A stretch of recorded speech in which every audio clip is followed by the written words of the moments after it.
सवाल है लो क्या है। जवाब है लो एक है। सवाल है हम यहाँ क्यों इकट्ठा हुए हैं। जवाब है हम यहाँ हमारे अनंत रचयिता का ध्यान एवं उनसे प्रार्थना करने के लिए इकट्ठा हुए हैं। अब हम और हमारे गैलेक्टिक कन्फेडरेशन के सभी भाई बहन, मास्टर हीलर रेश, गार्जियन एंजल्स, काउंसिल मेंबर्स और पूरे ब्रह्मांड में जितने भी दिव्य सभ्यताएं हैं जो उस एक अनंत रचयिता के प्रेम और रोशनी में अपनी सेवाएं प्रदान करते हैं, उन सबको हम आज इस मेडिटेशन में शामिल होने के लिए निवेदन करते हैं और उन सबका आह्वान करते हैं। आज हम सब मिलकर जितने भी लोग आज मेडिटेशन कर रहे हैं उनको, उनके परिवार को और सभी सदस्यों को और वो सभी परिजनों को जिन्हें वो प्रोटेक्ट करना चाहते हैं, उन सबको हम अनंत रचयिता के प्रेम और रोशनी से शुद्ध करते हैं और उस सभी लोगों के आसपास और उनके घरों के आसपास उस अनंत रचयिता के प्रेम और रोशनी का एक बहुत बड़ा सुरक्षा घेरा बनाते हैं, जिसमें किसी भी प्रकार के विचार या व्यक्ति जो सिर्फ खुद की सेवा में कार्यरत हो, उन सभी व्यक्ति या विचारों को इस घेरे में आने से बिल्कुल प्रतिबंधित करते हैं, क्योंकि लो एक है।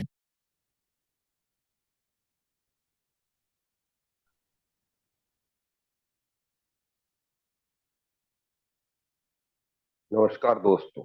लॉ ऑफ वन यानी एक का कानून या एक के ज्ञान या एक के तरीके, यह उसका 48वां सत्र है। दोहराया जाता है कि यह किताब द्वारा दी गई सभी सूचनाएं और जानकारियां आप मान भी सकते हैं, जान भी सकते हैं और नजरअंदाज भी कर सकते हैं और सिरे से खारिज या नकार भी सकते हैं, क्योंकि यह आपकी फ्री विल है जो कि एक अनंत रचयिता द्वारा आपको दी गई है। एक और बात कही जाती है कि लॉ ऑफ वन पूरी तरह से सबके लिए फ्री है। यदि कोई इकाई या व्यक्ति इसको निजी स्वार्थ के लिए इस्तेमाल करे तो वह उसकी व्यक्तिगत खुद की जिम्मेदारी होगी। एक और बात कही जाती है, यदि आप इस एक के ज्ञान को या इस एक के कानून की किताब को दूसरों से साझा करना चाहें या अपनी भाषा में परिवर्तित करके आप कर सकते हैं, परिवर्तित कर सकते हैं, क्योंकि यह भी आपकी फ्री विल है। दोस्तों, सत्र 48 रॉ कहते हैं, हम रॉ है। हम आपका स्वागत एक अनंत चेता के प्रेम और रोशनी में करते हैं। अब हम संवाद करते हैं। डॉन डॉन संवाद करते हैं। क्या आप मुझे कालरा की स्थिति के बारे में बता सकते हैं, और ये भी कि समय के साथ साथ क्या उसमें कुछ सुधार हो रहा है?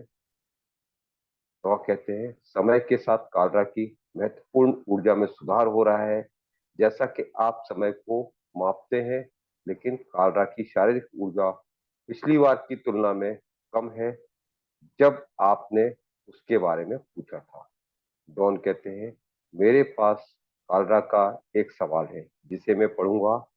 आपने कई बार सुझाव दिया कि प्रेम क्रिया क्रिया द्वारा ट्रांसफर होने वाली ऊर्जा से कालरा की महत्वपूर्ण ऊर्जा और इस संपर्क को सहायता मिलती है। ऐसा लगता है कि यह सभी लोगों के लिए सही नहीं है, क्योंकि उसकी प्रेम क्रिया क्रिया का सर्किट और आध्यात्मिक सर्किट एक जैसा नहीं है। क्या आध्यात्मिक ऊर्जा पर प्रेम क्रिया का पॉजिटिव प्रभाव तथा तीसरी घनत्वता वाले प्राणियों के लिए सामान्य है, या कार्ला इस मामले में कुछ खास है? रॉ कहते हैं, कार्ला हालांकि खास या अलग नहीं है, परंतु तीसरी घनत्वता के अन्य इकाइयों की तुलना में वो मन, शरीर और आत्मा से के विभाजन से कुछ हद तक कम विकृत है। यानी कि उसमें विभाजन नहीं है। प्रेम क्रियाओं द्वारा ट्रांसफर की गई ऊर्जाएं यदि अविकसित आध्यात्मिक विद्युत या चुंबकीय परिसर के माध्यम से होकर गुजरती हैं, जिसे आप सर्किट कहते हैं, तो वो उस विशेष सर्किट के प्रभावी ढंग से उड़ा देता है। इसके विपरीत यदि वे सारी आध्यात्मिक ऊर्जा ऐसे शरीर के माध्यम से दौड़े जो यह भी उस शरीर को अविकसित सर्किट पर विपरीत प्रभाव डालेगा। ऊर्जा का जो पाथ होता है जिससे ऊर्जा बहती है, उसके सर्किट के बारे में इनने बताया है कि वह पाथ अगर सही है या पाथ गड़बड़ है तो उसको इनने सर्किट नाम दिया, और अगर वो सही है तो उससे क्या प्रभाव पड़ रहा है। तो आगे बढ़ते हैं। कुछ लोग ऐसे भी हैं जैसे कि कालरा, जिन्होंने अपने इस विशेष जन्म में किसी भी समय अपने आप को व्यक्त करने के लिए अपने शारीरिक सर्किट के द्वारा इस प्रेम क्रियाओं की ऊर्जा को चुना है। यानी कि वो इन ऊर्जाओं द्वारा खुद को व्यक्त कर सकते हैं। इस प्रकार इकाई के इस तरह के अनुभव के शुरुआत से ही प्रेम क्रिया में शरीर और आत्मा एक साथ खुद को व्यक्त करते हैं। इसलिए कालरा के लिए प्रेम क्रिया की ऊर्जा का ट्रांसफर आध्यात्मिक होने के साथ साथ शारीरिक भी है। यदि कालरा के चुंबकीय क्षेत्र में की जांच किसी सेंसर से की जाए तो आपको असामान्य व्यवस्था दिखाई देगा। ये किसी एक इकाई के लिए अनोखा नहीं है, बल्कि काफी लोगों में ये सामान्य है जिन्होंने नारंगी और पीली ऊर्जा केंद्रों के यौन अनुभवों के कारण अपनी इच्छा खो दी है। उन्होंने आत्मा, दिमाग और शरीर की सर्किट एक साथ जोड़कर मजबूत किया है, ताकि प्रत्येक क्रिया में अपने आप को पूर्णता से व्यक्त किया जा सके। यह इस कारण से भी है कि कालरा के लिए सबसे मेलजोल और आपस में भाईचारा बहुत फायदेमंद है, क्योंकि वह एक जटिल ऊर्जा ट्रांसफर के प्रति अधिक संवेदनशील है। डॉन कहते हैं, धन्यवाद।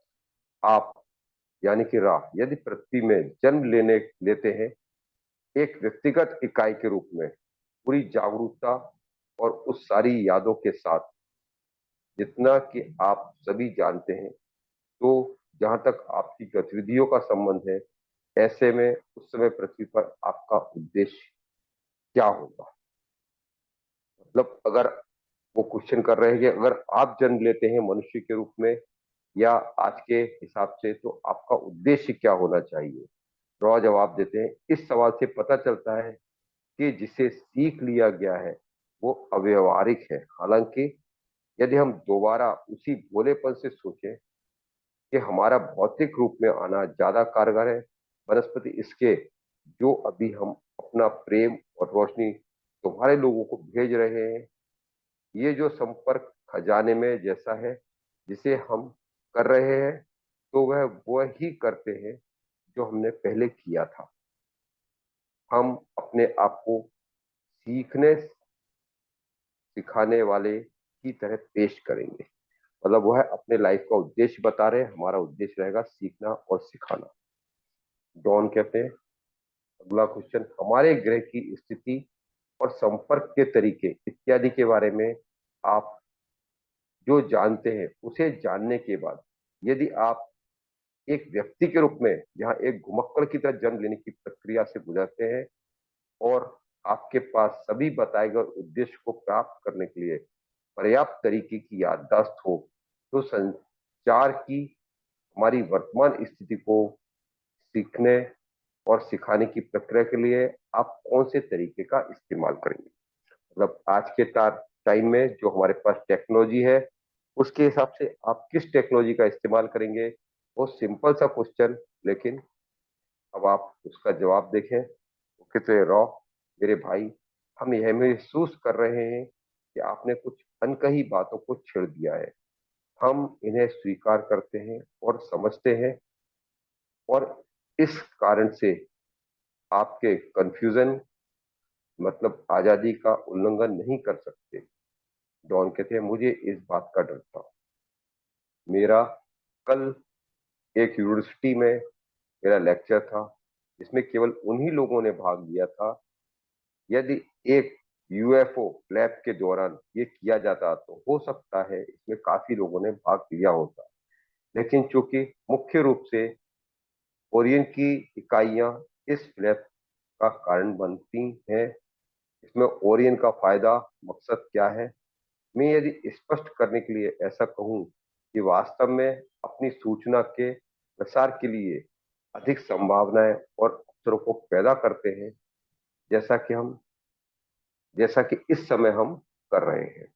रॉ कहते हैं यह अनुमान गलत है। लैप्स आपके लोगों के बीच कई डर पैदा करते हैं, उनमें कई तरह की बातें बनती हैं, इन संबंध में कई कहानियां बनाई जाती हैं, इसे गुप्त रखने की कोशिश होती है, अंग भंग, हत्याएं और भी कई तरह के अन्य नेगेटिव प्रभाव पड़ते हैं। जहां तक कि पॉजिटिव रिपोर्ट होती है जिससे सार्वजनिक जागरूकता प्राप्त होती है, वहां भी प्रलय की बातें होती हैं।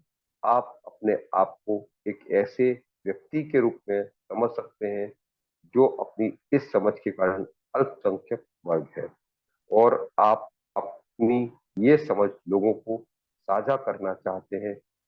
यदि हम इसे मिथ्या का नाम दें तो सही रहेगा।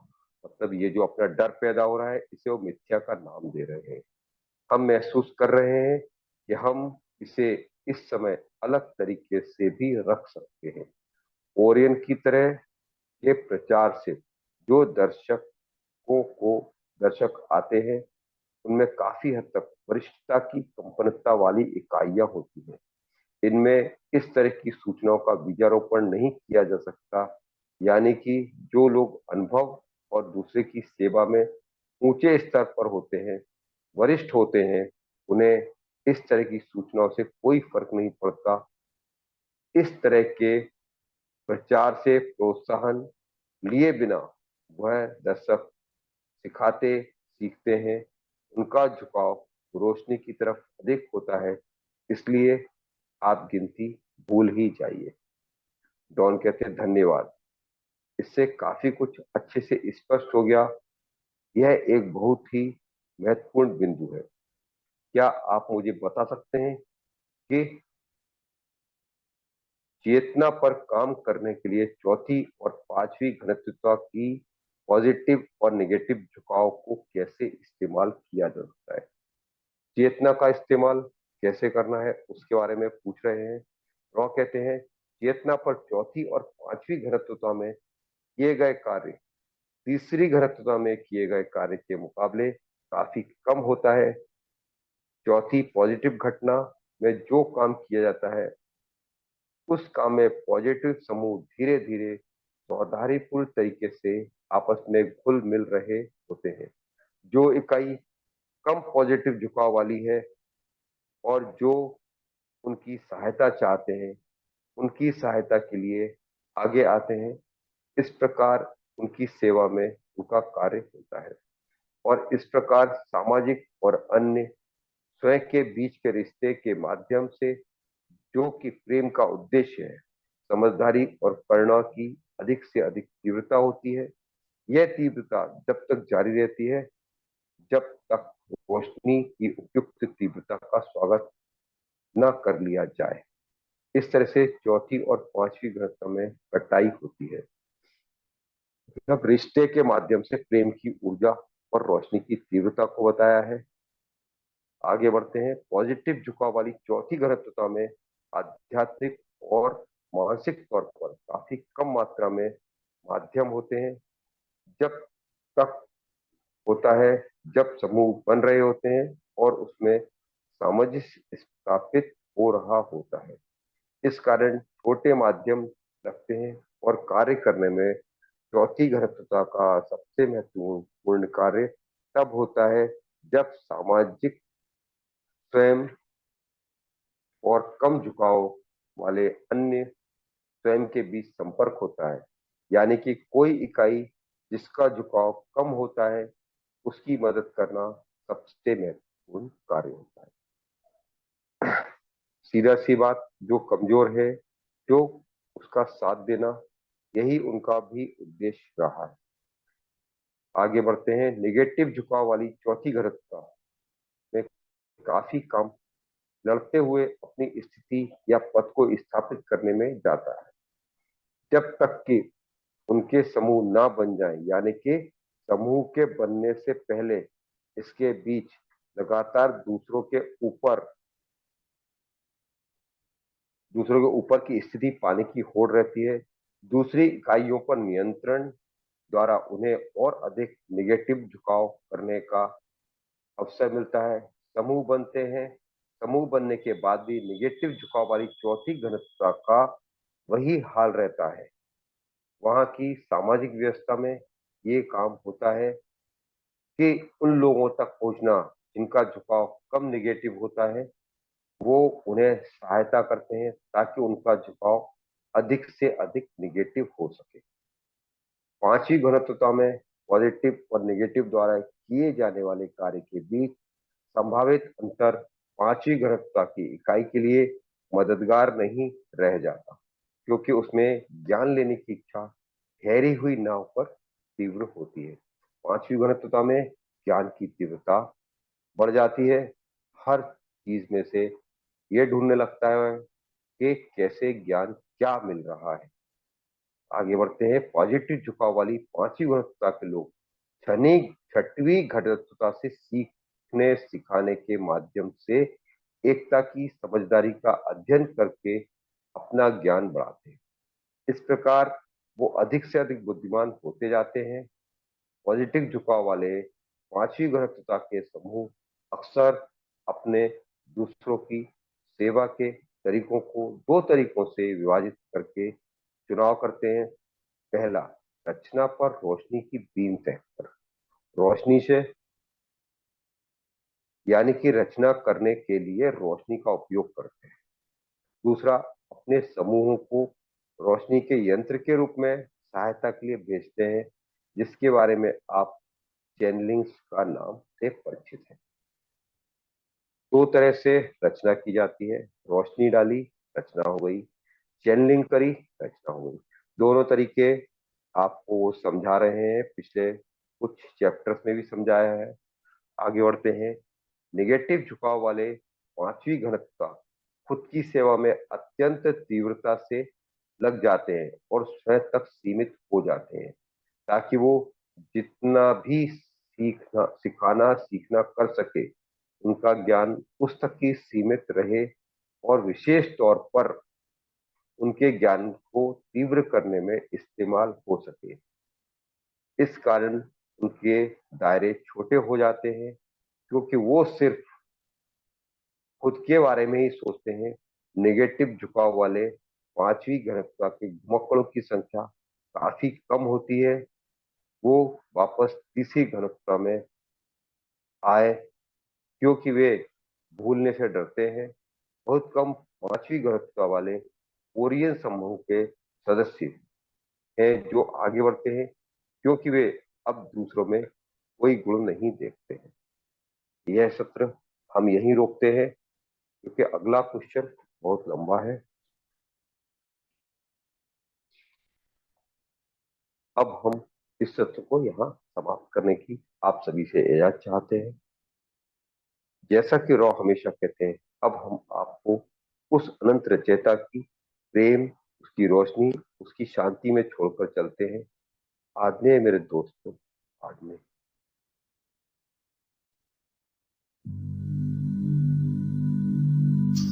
मैं अपना एनर्जी फील्ड सुरक्षित कर रहा हूं। मैं अपना ऑरा लॉक कर रहा हूं।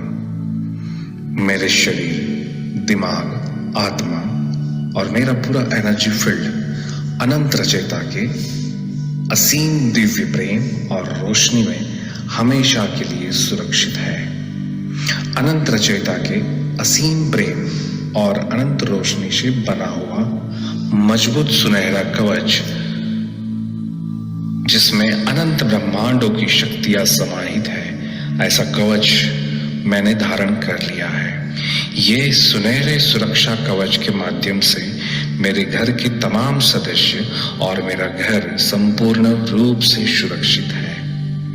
जो अनंत रचयिता के प्रेम और प्रकाश में अपनी सेवाएं प्रदान करते हैं, ऐसे ब्रह्मांड की सभी दिव्य सभ्यताओं और मेरे सभी शुभ चिंतक जो मेरे लिए दिव्य प्रेम और शुद्ध पवित्र मन से जो मुझे आशीर्वाद देना चाहते हैं, वो तमाम दिव्य पवित्र चेतनाओं को मैं परमिशन देता हूँ कि जो मेरे साथ दिव्य रूप से कनेक्ट हो सके।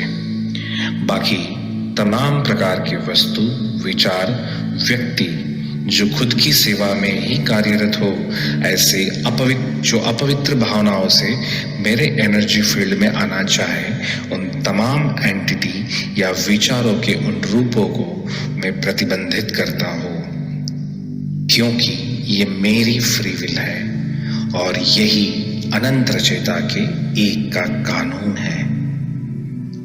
I am protected. I am protected. I am protected.